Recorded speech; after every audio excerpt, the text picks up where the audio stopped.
Hey y'all, welcome to another edition of the Gamble Ramble. It's your old pal Archie Gamble here.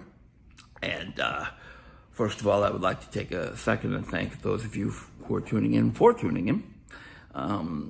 If you've followed this channel and watched videos before, you realize that I did this pretty actively a couple of years back and then took a break as life kind of got in the way.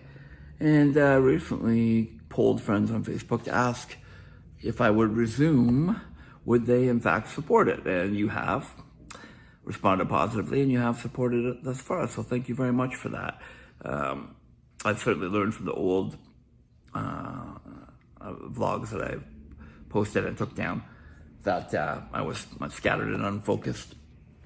And I also learned that from posting on Facebook and asking friends about content that you want to hear road stories and stories about my career in music, which has been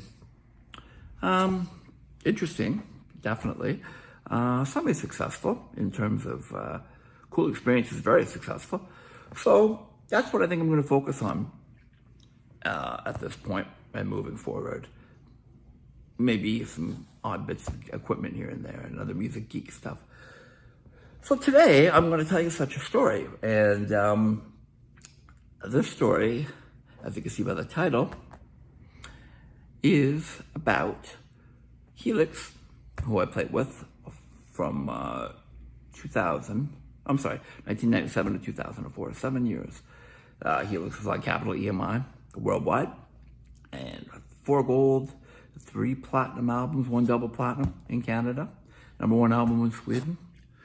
Success on MTV and Much Music and American radio, etc. All of this, of course, before I was in the band, but still, the legacy of the band has held up to this day. Vocalist Brian Vollmer is still out there doing his thing, keeping it going, burning the flame. So, essentially, there's many stories I could tell. Well, I will tell one today that I was reminded of in a bit of kismet or, happy circumstance. I was chatting with my good friend, musician Ruben Costa from Brantford. Hi, Ruben. And at the end of our conversation on Facebook Messenger, he butt dialed me an R, just an R. And I wrote back, I said, are you asking me to give you an R? So for a frame of reference, those of you that don't know, the Helix most successful song was a song called Rock You, which was written by a songwriter called Bob Halligan Jr. Bob Halligan also wrote for tons of other bands, most famously Judas Priest. He was kind of like the, what's that guy's name? The Bon Jovi co-writer of heavy metal bands. Anyway, he was known for writing or co-writing singles for certain hard rock heavy metal bands. Although I have to say, and an aside, which I tend to do a lot, Brian Vollmer did tell me that he actually changed some of the lyrics in the original version that was written by Halligan, and because of politics never received songwriting credit, which is a shame because he would have made a lot of money off of it. And that's a topic I'll also touch on after the story. As you can see, my mind goes to a million places. So, anyway, let's go back to actually, I don't remember the year, but this is a Trailer Park Boys and Helix story, and I'll explain. In the early days of the Trailer Park Boys TV show, it was just starting to really catch on and become popular.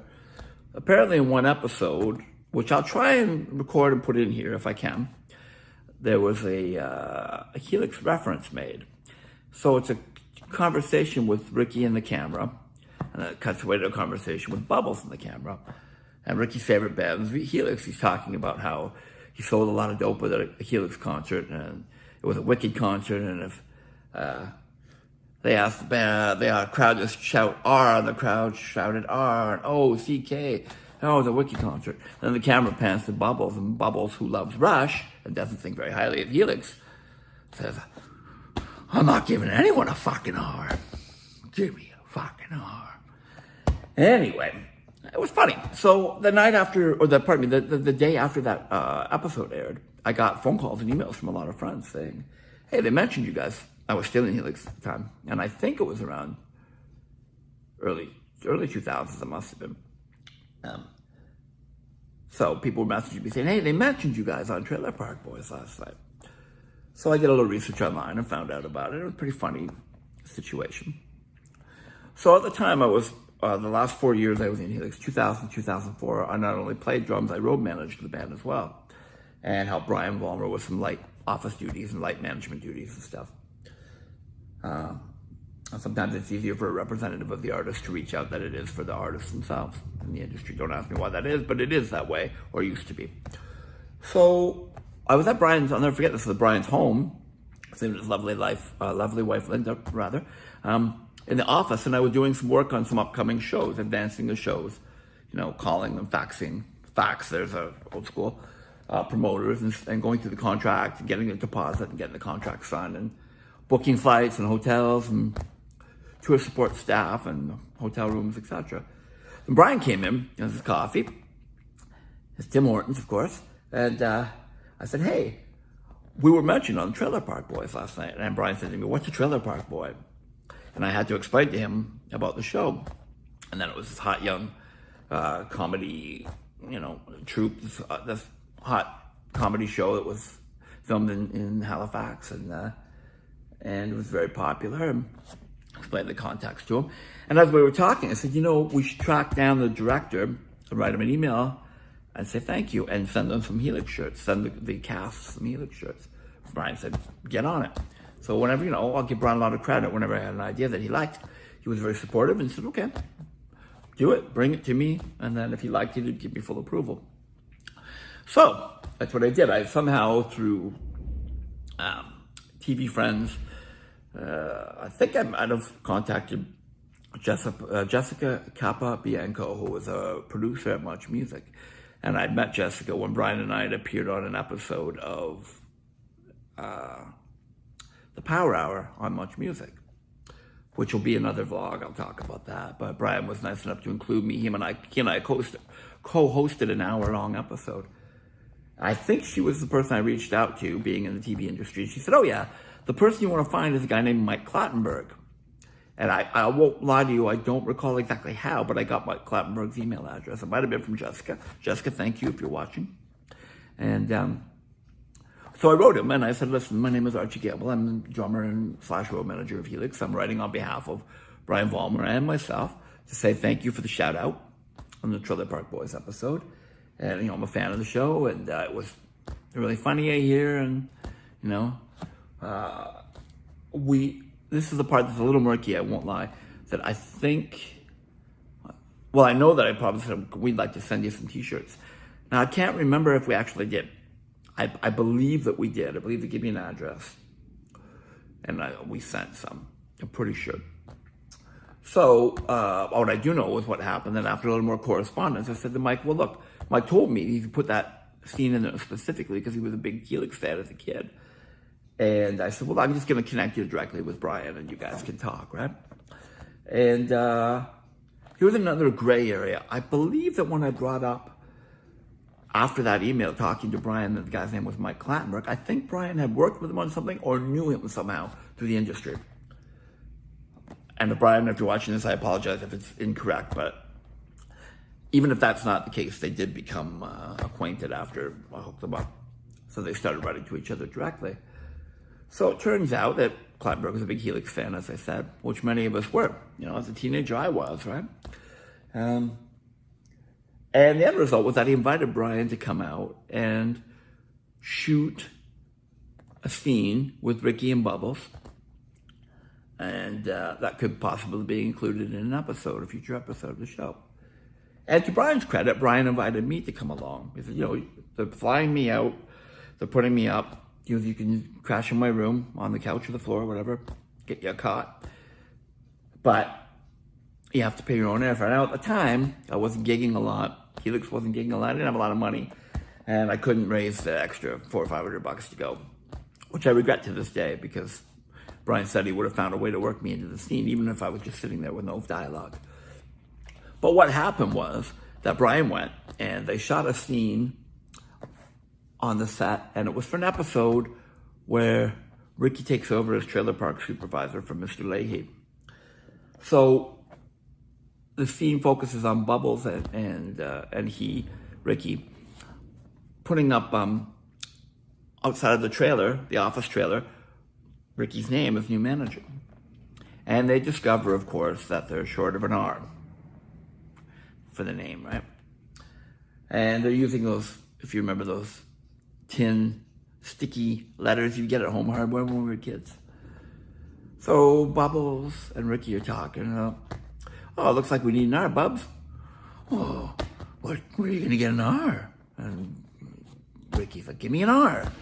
Oh, I'm not giving you a fucking R. And back and forth. I wonder where we can get an R. And then Bubbles says, oh, I wonder if this fine gentleman over here might have an R. The camera pans over to Brian, who is a few feet away, conveniently. And he's putting his name on a Porsche. I think it's a Porsche. It's a sports car anyway, with those same letters. And then, of course, a whole dialogue between them develops. Give me an R. I haven't got an R. Come on, man, give me an R. Eventually, Brian decides to trade an R for some hash, right? So that's never made it into an actual episode, but it did make it into the box set of DVD extra on the box set of that season, okay? Which is cool in itself. And again, a regret that I didn't do that because I would have been part of Trailer Park Boys history, even just a small little bit. So fast forward, and the relationship between Brian and Mike Clattenburg deepens. And Brian gets invited, and this is after I left the band, or shortly after I left the band, to join a band called The Joys, which was a full-time gig. Initially I was going to do both, but there wasn't time. The Joys played over 300 nights a year, so I couldn't serve two masters, right? And so Brian got asked to be in the Trailer Park Boys movie. He and Alex Lifeson, I believe, from Rush, did a scene together. And if I'm not mistaken, I think there's two Trailer Park Boys movies, and I think Brian has a cameo in both of them, which is a kind of cool, lucrative thing for him to have happened. So that's cool. That was the outcome of that, and I'm proud of Brian, and I'm happy for him, and I'm glad that I could have, in some small degree, facilitated that relationship. But here's an interesting side note. It's just kind of a B story. Bonus content, pun intended. So when I was in Helix, Brian was recording a solo album. And Brian had a side band with three guys from London, good band called 7 Year Itch, with Tony, Bill, and I forget the other guy's name. But so they were doing pre-production, getting ready to record on the album, and for some reason the drummer wasn't able to play the record, or it wasn't working out or something, I don't know. So Brian came to me and asked me if I would play on it. And I said, sure, of course. And went into rehearsals, pre-production. And as is the case oftentimes with those situations, some of the songs weren't finished, or they were lacking something incomplete. And this is a skill that I'm really good at. I mean, if you put me down with a piano or a guitar or whatever to write a song, I could probably write something rudimentary, but it wouldn't be great. However, if you put me down with a writer, I can help finish writing something. And I think anyone that worked with me would say that that's fair to say. And that includes suggesting chord changes and parts, and primarily arrangements. So anyway, I did a lot of work on these songs, and we turned them around and filled them out a little bit. So when Brian and I were negotiating the deal for me recording, he came to me and said, well, listen, again, keeping in mind this is supposed to be a solo project for his solo band. He said, I feel bad about the drummer not playing on it. And he started work on the songs. So I would like to keep his name in the songwriting credits, but I'll pay you a session fee.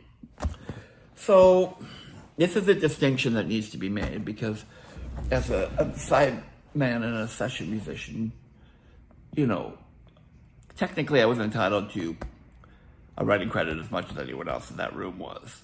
And Brian split the songs 4 ways. But the way he explained it to me was this. A, he felt bad that the drummer got the boot. I wanted him to, you know, not be demoralized. And I said, okay, I understand that. And also Brian said as a solo album, he was probably going to only print 1,000 copies. And those 1,000 copies, you know, if you take 10 songs a quarter share or 1/4 share of each song. It's not a lot of money, right? Brian said, but I'll make it up to you, pay you a good session fee.